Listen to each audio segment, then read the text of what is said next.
Hey, shalom and good morning, everybody. I wanted to bring you a word from the Lord this morning.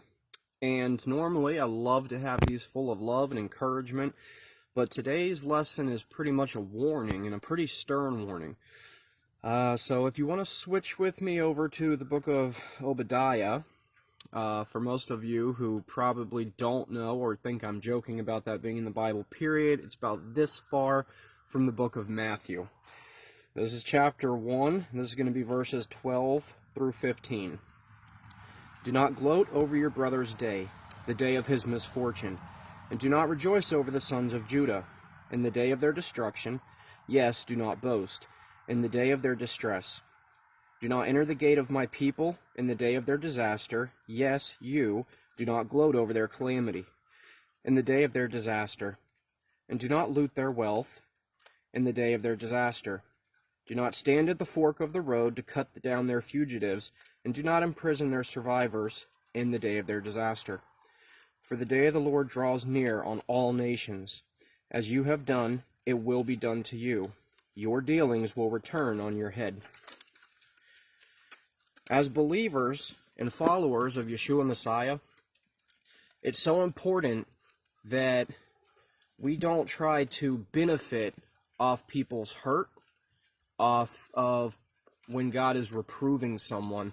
For instance, if you cannot stand your neighbor 4 houses down and he loses his job and his house goes up for foreclosure, do not be the first one at the bank on Monday morning knocking on the door to buy his house at a cheap rate. This is wickedness. God will not bless this type of wickedness. When someone is getting reproof from God, when he's refining someone, we should never delight in it. It should break our hearts like it breaks Messiah's heart, because somebody has to be put through that kind of refinement.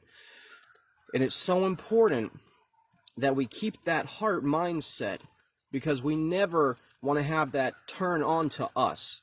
Because it also says and reaffirms what I just read in Proverbs, that when you take delight in someone's misfortune, God can turn it off of them and snap it on you in a heartbeat.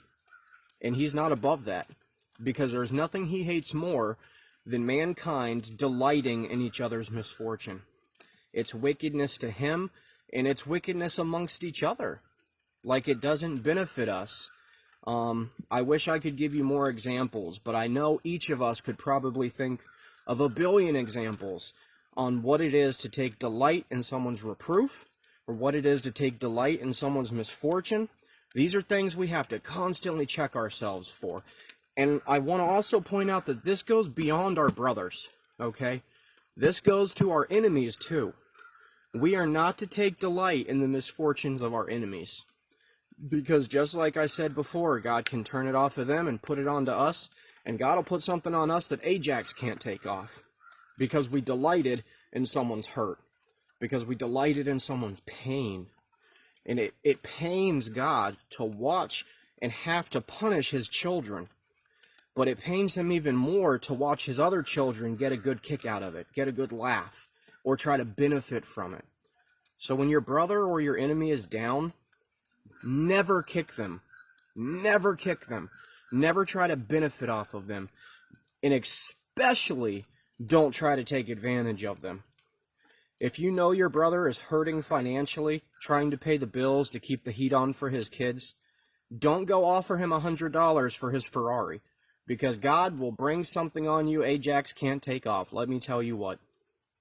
Well, that's my word for today. I hope it's a lesson that can help you guys, something to think about, ponder, keep in the back of your head. Recycle it. Feel free to share this.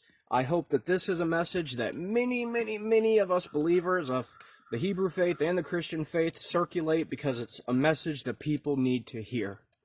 I love you guys. If any of you need special prayer, feel free to inbox me. I will pray with anyone for any reason, anytime. I hope you guys have a wonderful day. Keep a mindset like Yeshua. Pray for your enemies. Pray for your brothers. And when you see someone down, offer them a hand up, not a joke behind their back. Shalom.